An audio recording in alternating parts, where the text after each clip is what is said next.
Hi நண்பர்களே, இது சித்தன் diary. நான் எஸ்கே. 17வது ஐபிஎல்லுக்கான மினி ஏலம் இன்னைக்கு நடந்தது. இதில் சென்னை சூப்பர் கிங்ஸ் 31.4 கோடி ஹியூஜ் அமௌண்ட்டோட இன்னைக்கு களத்தில் இறங்கினாங்க. சென்னை சூப்பர் கிங்ஸ்க்கு தேவையான பிளேயர்கள் 6 பேர். இதில் 3 ஓவர்சீஸ் பிளேயர், 3 உள்நாட்டு பிளேயர்கள் தேவைப்பட்டது. இதில் என்ன ஒரு ஆச்சரியம் அப்படின்னா, சிஎஸ்கே ஃபாஸ்ட் பவுலரான மிச்சல் ஸ்டார்க், கமின்ஸ், ஹோட்ஸே இந்த மாதிரியான ஒரு ஃபாஸ்ட் பவுலர்கள் நோக்கி பெருசாக போகலை. அவங்கள எடுக்கிறதுக்கு பெருசாக போட்டியும் போடலை. இவங்களுடைய கண் எல்லாமே ஆல்ரவுண்டர்கள் மேலே தான் இருந்தது. டிராவிஸ் ஹெட்டுக்கு கொஞ்சம் ட்ரை பண்ணாங்க. பட் டிராவிஸ் ஹெட்டை எடுக்க முடியலை. அதுக்கு பதிலாக ரச்சின் ரவீந்திரா எடுத்தாங்க. இந்த ரச்சின் ரவீந்திரா பெரிய தொகைக்கு போவார், கடுமையான போட்டி இருக்கும் அப்படிங்கிற மாதிரியான தான் அதுக்கு முந்தைய ஒரு தாட் இருந்தது. பட் ஆனால் 1.8 crore ரச்சின் ரவீந்திராவை எடுத்துட்டாங்க. உண்மையாகவே இன்றைக்கான ஒரு சூப்பர் பிக் அப்படின்னு சொல்லி பார்த்தா அது ரச்சின் ரவீந்திரா தான். அதோட ஜோடியாக தலைமை சர்துல் தாக்கூரையும் 4 கோடிக்கு எடுத்துக்கிறாங்க. சர்துல் தாக்கூரை பொறுத்த வரைக்கும் ஒரு இந்தியன் ஆல்ரவுண்டர் அப்படிங்கிறதுனால கொஞ்சம் போட்டி கடுமையாகவே இருந்தது. அவரை 4 கோடிக்கு எடுத்துக்கிறாங்க. சர்துல் தாக்கூருக்கு 4 கோடி கொஞ்சம் அதிகம் அப்படிங்கிற மாதிரி நினச்சாலும், தோனி கையில் வந்துட்டா அது பித்தளையாக இருந்தாலும் அது தங்கமாக ஜொலிக்கும் அப்படிங்கிறது தான் முந்தைய வரலாறு.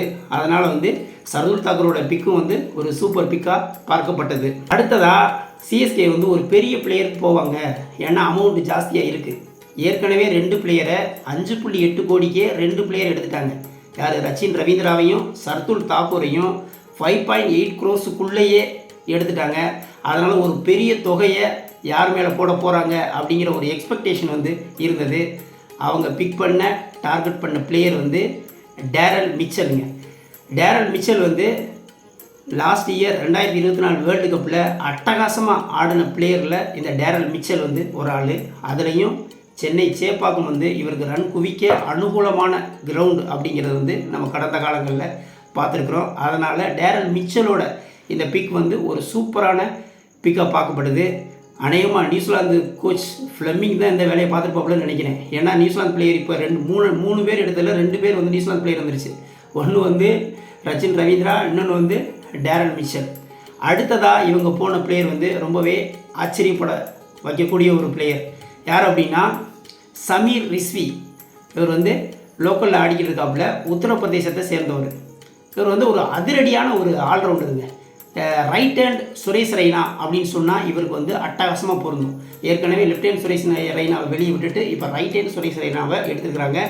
ஆஃப் ஸ்பின் போடக்கூடிய ஆள், ஒரு தரமான ஆல்ரவுண்டர்.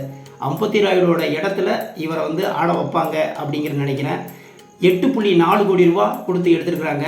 தொகை கொஞ்சம் அதிகமாக தெரிஞ்சாலும் ஒரு தரமான இந்தியாவுக்கான ஒரு ஃப்யூச்சர் பிளேயராக பார்க்க போகிறாரு இந்த சமீர் ரிஸ்வி. அடுத்ததாக இவங்க போனது ஒரு ஃபாஸ்ட் பவுலர் முஸ்தபிசூர் ரஹ்மான், பங்களாதேஷை சேர்ந்தவர். ஆக்சுவலாக பங்களாதேஷ் அந்த நேரத்தில் ஜிம்பாப்வேக்கு டூர் போகிறாங்க. ஆனால் இந்த முஸ்தபிசூர் ரஹ்மானுக்கு ஒரு எக்ஸப்ஷன் கொடுத்துருக்காங்கன்னு ஒரு தகவல் வருது. அவர் மார்ச் 11லேருந்து மே 22 வரைக்கும் அவைலபிளாக இருப்பாப்புல. அந்த நேரத்தில் இவர் யூஸ் பண்ணிக்கலாம் அப்படின்னு சிஎஸ்கே எடுத்துக்கிறாங்க. ஃபத்திரானா வேறு உள்ளே இருக்கிறாப்புல. அதனால் ஆல்டர்னேட்டாக மாற்றி 2 பேரையும் யூஸ் பண்ணிக்கலாம் அப்படிங்கிற ஒரு ஐடியாவில் முஸ்தபிசூர் ரஹ்மானை 2 கோடி ரூபாய் கொடுத்து எடுத்துருக்குறாங்க. கடைசியாக 6வது பிக் யார் அப்படின்னு பார்த்தா அவினாஷ் அப்படிங்கிற ஒரு லோக்கல் பிளேயர். அடிப்படை விலையான 20 லட்சத்துக்கு எடுத்துருக்குறாங்க. இந்த மாதிரி 6 பிளேயர்களை, தரமான பிளேயர்களை சிஎஸ்கே தூக்கியிருக்கிறாங்க. 6 பேர் யாராருன்னு பார்த்தா ரச்சின் ரவீந்திரா, சர்துல் தாக்கூர், டேரல் மிச்சல், முஸ்தபிசூர் ரஹ்மான், சமீர் ரிஸ்வி, அவினாஷ் அப்படிங்கிற ஒரு 6 பிளேயர்களை பிக் பண்ணியிருக்கிறாங்க. இனி அடுத்த வீடியோவில் பிளேயிங் 11 எப்படி இருக்கும் அப்படிங்கிறத நம்ம பார்ப்போம். இந்த வீடியோ பிடிச்சிருந்தா லைக், கமெண்ட் பண்ணுங்கள். குறிப்பாக சப்ஸ்கிரைப் பண்ணுங்கள். நன்றி.